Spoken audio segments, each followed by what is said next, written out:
Bien, y nos acompaña, decíamos, Mariano Figueres. Antes de iniciar el tema de Cuba, y vamos a aprovechar que aquí está el Director Nacional de Inteligencia y Seguridad, hay una información que aparece hoy en La Nación en la cual se indica que la DICE está investigando al menos 2 visitas de los hijos del narcotraficante mexicano, el Chapo Guzmán, a Costa Rica. Y queremos ver si eso es así. Don Mariano, buenos días. Si lo confirman, si aparentemente ellos habrían estado en un sitio turístico en San Carlos, Alajuela, que aún no se puede revelar, dice la información, y queremos aprovechar que usted nos acompaña esta mañana para que nos confirme y nos detalle algo más sobre esta noticia. Bueno, efectivamente eso es una investigación que está en proceso. El dato que se menciona en este reportaje es un dato ya viejo, es un dato de hace unos 2 o 3 años, no es ninguna novedad, se conoce en la zona. Fue en el 2014, don Mariano. En realidad es un poquito antes, pero es parte de la investigación que se está llevando. Es parte de nuestra relación también, que hay que entender, con los servicios homólogos de México, y sí, estamos en ese proceso. Y recordemos que hace, creo, 6 meses o 4 meses, salió una publicación en Twitter del hijo, donde incluso que no era acá. Ajá, que algunos medios hacían réplica que estaba en Costa Rica, pero después se determinó que no era Costa Rica el país, sino una localidad que hay en México con ese nombre también.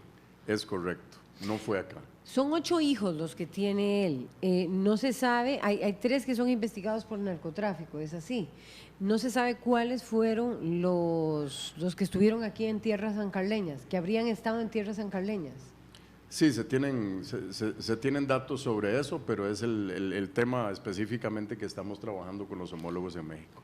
¿Hay alguna alerta de Interpol? Sé que los hijos tal vez no son investigados, pero por la procedencia y demás, que cuando ingresen al país las autoridades sean advertidas de que esta persona ingresó al país o que estas personas ingresaron. Es correcto, hay diferentes niveles de alerta para personas que se consideran son parte de esa organización. ¿Cuándo se podría saber? Bueno, sí estuvieron en San Carlos, eso sí, 3 de sus hijos, eso sí está confirmado, ¿verdad? Usted dice que esa es información ya vieja. Sí, en realidad son 2 y fue, como le digo, hace 2 o 3 años. O sea, más atrás del 2014. Correcto. Ni siquiera, estamos hablando de que el 2012, 2013. 2013. Solo de los hijos. Sí, ¿Hay inteligencia de algo de los hijos? Los hijos. Y estuvieron supuestamente turisteando, haciendo qué tipo de cosas aquí, ¿cuál sería su presencia? Turisteando. Reunión en fiestas, sí. Para decirlo, en fiestas. Para decir, ahora, ¿por qué Costa Rica destino de hijos del Chapo Guzmán? Bueno, Costa Rica es un país que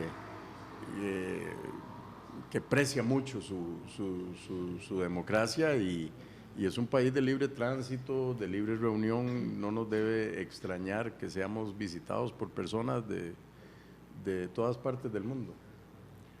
Eso no nos extraña, eso tampoco es que nos preocupe sobremanera. Lo que sí debemos de tener es la inteligencia de qué es lo que andan haciendo este tipo de personas, estos y otros, y eso es el trabajo diario. ¿Está en estas investigaciones también participando el organismo de investigación judicial, el OIJ? Cómo no, nosotros estamos en el esfuerzo, que es lo que el país necesita urgentemente, de coordinar con todas las fuerzas de policía, con todos los organismos de inteligencia, de que trabajemos de una manera coordinada y ordenada, que no nos majemos zapatos, que no caigamos en repeticiones, pero sí que sumemos entre todas las organizaciones para darle mejor seguridad al país. Eso es un esfuerzo de todos los días, en eso venimos desde hace 1 año y medio, y en eso vamos a continuar, el país así lo exige. ¿Hay alguna debilidad en este momento que ustedes hayan determinado en el tema de la entrada al país, principalmente por el aeropuerto Juan Santamaría? Hablando por el tema también que se dio con los sirios que pasaron aquí, estuvieron 6 días. Decía la directora de Migración, Katia Rodríguez, que se hace una revisión por el número de documento, pero no en un sistema de alertas que hay en Interpol cuando el documento es robado. Se hacía por excepción, no por regla. ¿Hay algo que han determinado con este tipo de situaciones que pasen por alto? El presidente solicitó que ese tema se revisara. Estamos en el proceso de esa revisión, específicamente del Ministerio de Seguridad. Se está haciendo eso. Nosotros también estamos haciendo lo nuestro. Hemos encontrado sí, áreas de mejora y vamos a estar corrigiendo eso inmediatamente. Pero sí, tiene que ver un poco lo ocurrido con la necesidad de integrar todas las herramientas que nos ofrece Interpol. En el caso de los hijos del Chapo, ¿cómo fue que se dieron cuenta, cómo fue que se dio cuenta la DIS? ¿Hubo también alerta de Interpol? Bueno, esta es materia que, como le digo, fue hace 2 o 3 años. Esto fue una situación en donde se generó una alerta tanto por una organización, por actividades de una organización local como por entrada de extranjeros, y es parte del proceso de la investigación que estamos llevando. ¿Se está refiriendo a organización criminal, organización sí. de narcotráfico? Sí. Usted, es parte de lo que preguntaba doña Laura ahora, ¿qué estaban haciendo aquí? O sea, porque la gente podría preguntarse, ¿si estaban como turistas o estaban más bien haciendo que estaban de turistas. Ajá, para hacer algún En tipo las de fiestas. relación. Estaban con haciendo grupos que estaban locales. de turistas y las actividades específicas corresponden a la investigación que está todavía en proceso. Ustedes saben que Guzmán está en fuga, es un tema muy sensible para el Estado mexicano y es un tema también muy sensible para nosotros. Valorando esas visitas de los hijos y que él está en fuga, en algún momento se pensó, hubo algo de inteligencia que podría estar o podría ser un destino Costa Rica para el Chapo Guzmán. Eso estaba pensando. Nosotros no hemos tenido ninguna información que nos indique de la manera más mínima de que haya estado por acá después de la fuga. Eso es importante aclararlo. Ha habido rumores. De que Costa Rica, como dice Andrés Ortiz, que Costa Rica sería su destino. Sí, y especialmente en los días más cercanos a la fuga,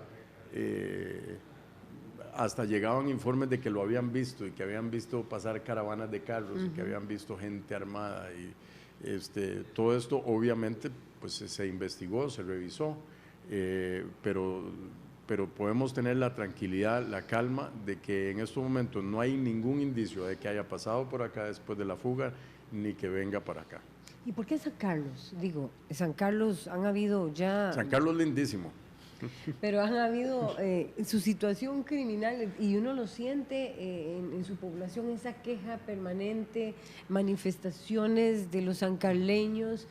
¿Por qué San Carlos? Bueno, uno podría decir, no sé, no quiero decir un nombre para no estereotipar ninguna población de nuestro país, pero bueno, porque es una molestia más de un año que tienen los vecinos de San Carlos. Han expresado toda esa situación de inseguridad que se da en la zona a través de manifestaciones.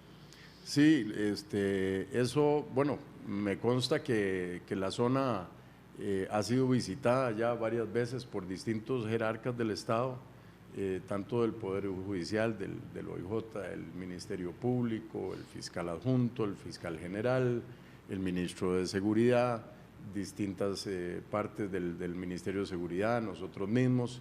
Es una de las zonas en donde efectivamente tenemos que trabajar más coordinadamente, más ordenadamente entre las fuerzas policiales y de inteligencia. Es todo un reto, es una zona grande. Los cantones son de gran extensión, no es lo mismo que un Belén, es limítrofe con Nicaragua, como dice doña Laura. No es una zona fácil, es una zona que es, claro, tenemos fronteras muy porosas nosotros de los dos lados, ¿verdad? Es todo un reto, es una de las zonas en donde tenemos que mejorar nuestro rendimiento. Bien, don Mariano, muchísimas gracias por confirmarnos sobre esta información, también a nosotros, ampliarnos ese tema y ahora hablemos de los migrantes cubanos. ¿Existe preocupación porque van sumando los días y todavía no se da una solución que ellos esperan? Por supuesto, Costa Rica los tiene allí, pero existe preocupación porque, vamos a ver, cierra la válvula Ecuador, pero venían en tránsito otro grupo de migrantes cubanos que van a ir llegando aquí, don Mariano, van a ir ingresando por Canoas, que es otra frontera muy porosa, como usted la definía ahora, claramente, más porosa, cuidado si no, ¿verdad?, la de Panamá, y estarán pronto aquí ese grupo de cubanos. O sea, ¿hasta cuánto vamos a llegar? ¿Cuál es la valoración de inteligencia que ustedes hacen sobre este tema? E igualmente, si no, podría generarse situaciones de alguna manera de enojo, de malestar de los migrantes cubanos. Nosotros tenemos una capacidad instalada, digamos, en el Sistema Nacional de Emergencias. Sistema Nacional, o sea, no solo la Comisión Nacional de Emergencias, sino todas las instituciones que estamos involucrados ahí en atender este tipo de eventos. Tenemos una capacidad instalada que ronda los 3.500 personas en atención en refugios. Ya estamos llegando ahí, por lo tanto es algo que nosotros estamos solicitando apoyo a la comunidad internacional, y esto por motivo de que esto no es una situación solo de Costa Rica. Se ha convertido Costa Rica en el foco de la situación, dada la actitud de Nicaragua de cerrar la frontera.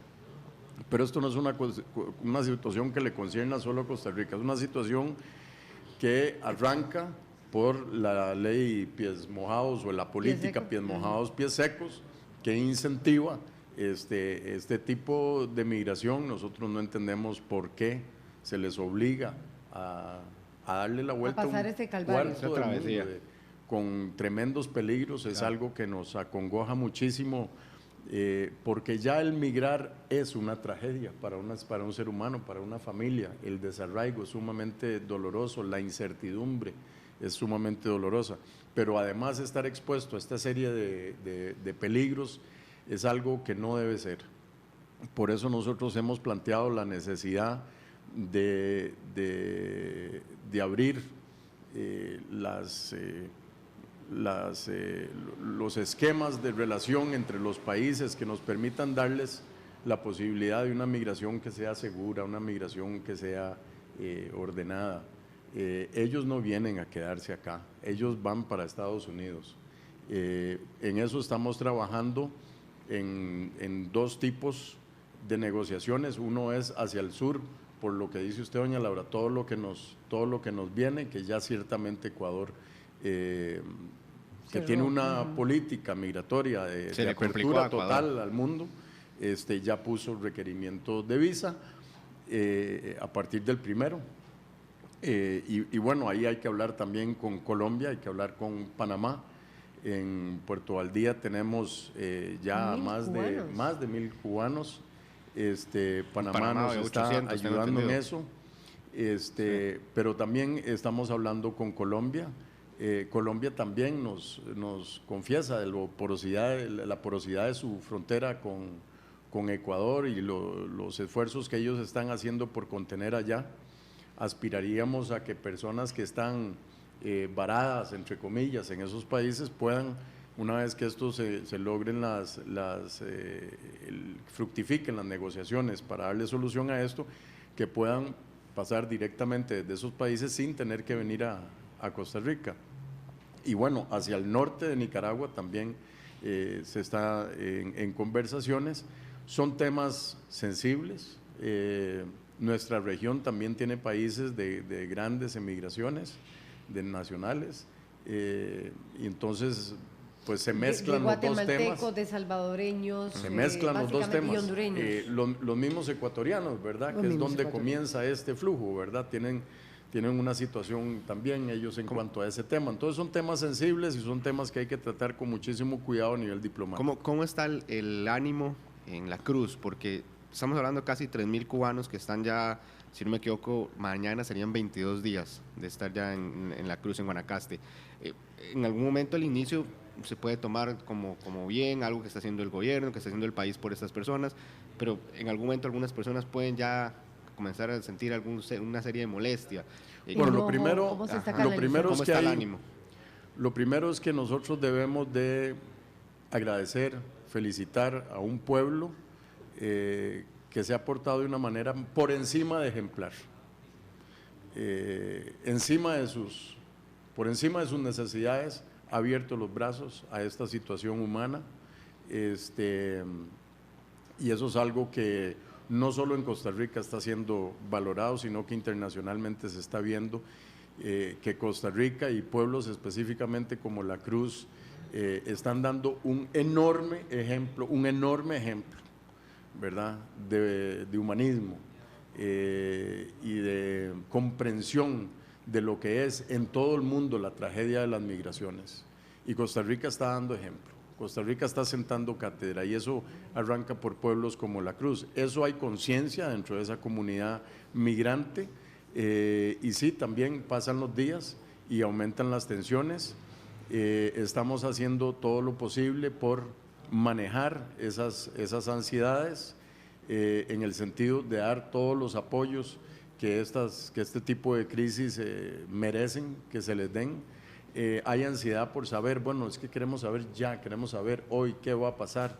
Lo que podemos decir es que todos los días estamos negociando y todos los días vamos avanzando un poquito, pero hay que comprender también que por ser temas sensibles a lo interno de los países, de todo este cordón en que tenemos que ponernos de acuerdo, es algo que no se pueden ir anunciando los pasos que se dan en las negociaciones diplomáticas todos los días, y no es por ningún secretismo ni ningún ánimo de ese tipo, sino porque son temas sensibles y también hay que tener un respeto por los países que también tienen su situación particular en cuanto a migrantes internamente, ¿verdad? Entonces, esto se arregla cuando se arregla, y esperamos nosotros que sea efectivamente antes del viaje del señor presidente a Cuba, que está para los próximos días, 15 y 16, como decía doña Laura. Estamos cerca de lograrlo, pero no se logra hasta que se haya logrado. Pitazo no es hasta el final de los 90 minutos. ¿Qué ha pasado con los que están fuera de las instalaciones de migración? Porque son los que están tal vez más vulnerables a que puedan acercarse los llamados coyotes, o puedan acercarse a alguien que quiera aprovecharse de la situación que ellos están viviendo. Sí, nosotros tratamos de llevar ese mensaje, de alertar de que no caigan en manos de este tipo de organizaciones. Nos preocupa muchísimo la seguridad, la integridad de los migrantes, y este tipo de organizaciones no necesariamente resguardan esos intereses, ¿verdad? Nosotros hemos instado por todos los medios a quienes no se habían ido para los albergues que lo hagan. No estamos tampoco dispuestos a tolerar más cierres de fronteras. Los primeros días fue una cuestión en que, bueno, se estaba explicando, todos nos estábamos acomodando, estábamos viendo todo este fenómeno, pero en estos momentos es importantísimo que haya orden, y nosotros vamos a estar en el resguardo del orden. No vamos a permitir quien infrinja la ley, ya por encima de todo este trato humanitario que nos corresponde y que estamos haciendo, quien infrinja la ley se le va a cancelar el estatus y va a ser deportado inmediatamente. Nosotros no podemos permitir un desorden y no podemos permitir un cierre de frontera, y eso tenemos que estar muy claros. Y por lo demás, todos los días seguimos en las negociaciones necesarias para darle solución a esta tragedia humana. ¿Hay posibilidad de que también intenten estos, o no sé, si dentro de los mismos migrantes haya infiltrados de las redes de coyotaje? Bueno, Que vengan desde atrás. Sí, hemos escuchado eso, ¿verdad? Pero en realidad, a nivel de rumor de que ha infiltrado gente de coyotaje, gente de inteligencias, ese tipo de cosas. Yo, en cuanto a la infiltración de coyotaje, ellos se conocen entre ellos, tienen una enorme comunicación entre ellos por mensajería desde La Habana, dando toda la vuelta por Quito y llegando a Estados Unidos. Ellos se comunican entre ellos, se conocen mucho entre ellos. Yo no veo que eso sea así. En cuanto a infiltraciones de otros tipos, miren, Cuba sabe quién salió, es una emigración legal. Ellos salieron legalmente, ordenada. O sea, ellos salieron legalmente de Cuba, tienen 2 años de tiempo, si gustan regresar antes de que se les declare oficialmente como migrados. Entonces, ¿qué hay que averiguar? Ya todo se sabe, ¿verdad? Entonces, yo creo que esto obedece pues a las tensiones normales, a las desconfianzas que se pueden generar en esto, pero no les veo mayor fundamento. Nosotros estamos muy atentos a detectar en lo más mínimo, en el más mínimo intento, y también les pedimos ayuda a los migrantes, que nos ayuden ellos que nos alerten en el momento que se les acerque un grupo con intenciones de coyotaje. Ayer, por cierto, se anunció o se informó por parte de Migración que se detuvo a un cubano que no tiene relación con los que ingresaron por Paso Canoas en el aeropuerto Juan Santamaría con sellos falsos, que se dirigía hacia México. O sea que también están intentando de otras formas poder realizar esa travesía para llegar a su destino, que por supuesto son los Estados Unidos. Sí, y en esto Migración ha sido muy clara. Todos los procesos tienen que hacerse legalmente. Nosotros somos un país de derecho, tenemos que darle un trato a esta tragedia humana. Lo que merece es que lo hagamos con el trato más humanitario, pero tenemos que hacer todo de acuerdo a la ley. Nosotros no podemos permitir, por una situación especial, que se quebrante la ley en territorio nacional. ¿De cuánto será la oleada que quedó en la travesía cuando cierra el grifo Ecuador? O sea, ¿de cuánto estaríamos estimando van a ser el número de cubanos que van a ingresar en los próximos días? Si ya tenemos 3.500, la oleada que espera Costa Rica.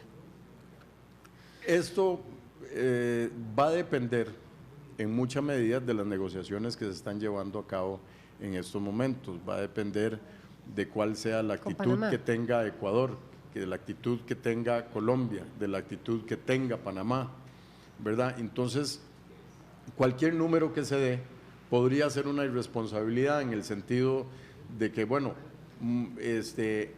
usted mencionaba lo de Puerto Valdía. Antes de eso esa gente no estaba ahí, pasaban recto, ¿verdad? Ahora están ahí y hay una crisis hay una sanitaria tensión, hay una contención ahí, ¿verdad? Y así en otros puntos. Entonces, depende mucho de lo que se logre en las negociaciones de estos días, y por eso yo decía hace unos minutos que a lo que aspiramos es que la gente que venga en ese tránsito no se les obligue, no se les haga la barbaridad de obligarlos a llegar hasta Costa Rica para poder dar un salto a uno o dos países más, ¿verdad? Sino que de que aspiramos de que desde esos países puedan dar ese salto. Y es que se anunció después de que Ecuador dijo de que hasta se pedían visas el 1 de diciembre, se dio una serie de enfrentamientos, incluso con la policía en Cuba, en la embajada de Ecuador en Cuba, protestas y demás. Después se anunció que los que compraron tiquete antes del 26 de enero no se les iba a solicitar la visa, ya posterior a esa fecha sí iban a solicitar visa. Podríamos estar esperando entonces más cubanos que vienen con esta travesía. O se van a quedar, la negociación es mantenerlos ahí, la negociación con los otros países es mantener esa contención. Son varias cosas, es cerrar el grifo, dijo alguno de ustedes dos, sí. Me parece muy apropiado el término, es que se queden ahí, y en último caso que se dosifique, porque lo que nosotros no estamos en condición de soportar, y ningún país lo está y ningún país desea, es una oleada gigantesca, ¿verdad? Eso es mucho más difícil de manejar. Entonces va en esos tres sentidos. La última parte de toda esta cadena, el último eslabón es Estados Unidos. ¿Qué ha dicho Estados Unidos? Porque eso creo que es la parte esencial de todos los países participan, pero cuando ya lleguen estos 4.000 cubanos a sus puertas ahí, y aquí estamos. La solución ¿Qué es ha muy dicho fácil. Estados Unidos? Pongamos un ferry entre La Habana y Miami. Pero bueno, no lo han hecho. Y hasta el momento han tenido, ¿qué ha dicho Estados Unidos de la situación que se presenta? Preocupados obviamente con la situación, especialmente con la situación humanitaria, dispuestos dentro del sistema de Naciones Unidas a colaborar. Estamos esperando esa colaboración, esperemos que llegue esa colaboración. Esto no es algo que sea pertinente nada más a Costa Rica, Costa Rica, puesto el ejemplo, pero necesitamos que nos ayuden. Y ellos son parte del problema, ahora necesitamos que sean parte de la solución. Ajá, y han hablado con Estados Unidos, pero antes, si nos permite, don Mariano Figueres, José Iván Ramos, periodista panameño, está con nosotros vía Skype, vía telefónica, perdón, le damos la bienvenida a José Iván. ¿Está Panamá de alguna manera participando en este plan de contención y de solución al tema de los migrantes cubanos mientras se da una respuesta total a la situación tan compleja que hay en este momento? Buenos días. Buenos días. Primero quiero saber si tenemos comunicación. Sí, adelante, se escucha perfecto. Excelente. Buenos días a todos, Costa Rica. Efectivamente, en Panamá la situación está bastante delicada, teniendo en cuenta una posición expresada ayer por el Ministerio de Salud y las autoridades de Relaciones Exteriores panameñas. Por ejemplo, el vicecanciller José Miguel Hincapié dijo de que ante la amenaza de o riesgo de epidemia en la comunidad de Puerto Valdía, en el extremo caribe de Panamá, donde llegan estos migrantes cubanos, hay una amenaza de epidemia. Imagínense que en este pueblito que se llama Puerto Valdía hay 400 panameños y este pueblo ha sido rebasado prácticamente, se ha triplicado la población de migrantes, donde hay prácticamente unos 1.500 cubanos. ¿Esto qué implica? Estos pequeños pueblos apartados del mapa de Panamá, hay pocas instalaciones sanitarias, no hay capacidad para atender, ni siquiera logística ni de otro tipo para atender a esta oleada migratoria de cubanos que están ahora mismo parados en Puerto Valdía. Esto es en la región de Gunayala, en el extremo oriental del país, limítrofe con Colombia. Ahí es el punto donde ellos llegan y están parados ahí. En estos momentos la Cancillería panameña anunció de que se estarían haciendo albergues temporales en Ciudad de Panamá para tratar de ubicarlos, porque para entender un poco, antes de que Nicaragua detuviera la migración de cubanos, estaban circulando prácticamente unos 150 cubanos que salían de Panamá hacia Centroamérica, hacia el norte. Pero ahora, con la retención o con la limitación que ha puesto Nicaragua, están dejando salir un promedio de 15 a 20. Y por el flujo que está, por la continua migración que está dando desde el Suramérica, esto ha obligado a las autoridades panameñas a retenerlos en Puerto Valdía. Esa es la situación bastante delicada, una situación humana bastante delicada, entonces con una amenaza de epidemia, y las autoridades panameñas están tratando de ir al campo. Este lugar está aproximadamente unos 450 kilómetros de Ciudad de Panamá, es una ciudad del Tapón del Darién, una comunidad del Tapón del Darién, área selvática, y donde es de muy difícil acceso. Hay aviones, vuelos locales de la empresa Air Panamá que los trae al aeropuerto de Albrook, en el centro de la ciudad de Panamá, pero por haberse detenido el flujo hacia Centroamérica de esta migración, han tenido que quedarse por fuerza en la comunidad de Puerto Valdía. Muchas gracias a José Iván Ramos, periodista panameño, por hacernos un panorama, a darnos el panorama de cuál es la situación allá en Panamá. Definitivamente en este puerto, que es cercano, dice él, al Tapón del Darién, está ya con amenaza de epidemia. Es que la población allí son 400 panameños, y en este momento, ya lo triplicaron, decía. Ya lo triplicaron. Triplicaron. Es decir, Costa Rica entonces, digamos, puso el dedo en la llaga de alguna manera al detener, al ubicar estas bandas de coyotaje. Estalla como el problema, Mariano Figueres, y así como para cerrar. Se rompe el eslabón. Se rompe el eslabón, exactamente. Entonces, ¿de qué magnitud era esta migración? Era enorme. Enorme, y efectivamente. Con el visto bueno de todos los gobiernos. Sí. Si no me equivoco, decía Migración que antes de lo sucedido ya habían pasado 13.000 cubanos. Correcto. Ese es el tamaño detectable. ¿Y los otros años? ¿Verdad? ¿Y los años anteriores? Claro, esto se exacerbó a partir del 17 de diciembre pasado, ¿verdad? con la Con las conversación, relaciones. sí. Entre Cuba y Estados Unidos. Porque se soltaron rumores, ¿verdad?, de que se iba a acabar esta política, entonces esto aumentó ese flujo. Pero no solo nosotros, ¿verdad? O sea, tenemos información también de números semejantes, ¿verdad?, en Honduras, en Guatemala, ¿verdad?, y de gente que llegó ahí directamente, ¿verdad?, o que llegó ahí sin pasar por Costa Rica, en algunos casos, ¿verdad?, en todos los números no son exactos de que todo lo que pasó por Costa Rica haya pasado o esté allá, ¿verdad?